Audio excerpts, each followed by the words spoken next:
I've had a few people messaging me asking if I watched the BAFTAs, and whilst I didn't watch it live, I watched the catch up, but I was still able to hear what was said.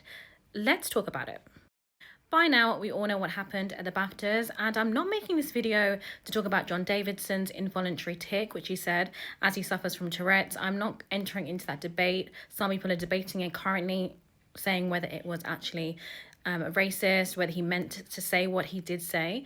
But I'm making this video for the point of the BAFTAs and how the BAFTAs as an organization failed these two successful Black actors. And when you look at it on a bigger scale, it just comes down to a lack of safeguarding. They attended the BAFTAs event, and when this comment was said, obviously, I will not be repeating it, but when this comment was said, you could see the shock on their faces. Now, regardless whether there is malicious intent from John Davidson, it's his involuntary tic and he wasn't aware what he was saying, regardless of all the noise around that, it doesn't diminish the impact that it had on Michael B. Jordan and Delroy Lindo. You could see their faces, and they were professional and they carried on doing their job the best that they could in this situation.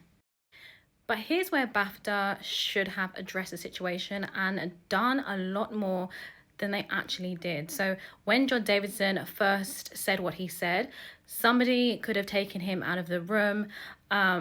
Somebody additionally could have spoken to Delroy Lindo or Michael B. Jordan about what happened, because you can imagine how they'd be feeling just hearing that and continuing on to present the award.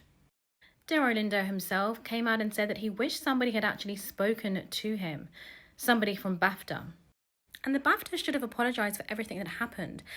And not only the apology I'm referring to, they then went on to include this slur on the catch-up version on iPlayer when it was broadcast, for those of you who didn't watch it when it was shown on television. Mind you, there is a 2-hour delay, so what you're seeing on the TV screens is not even live. So the question is, why did the BBC and the BAFTAs not edit this out? Why?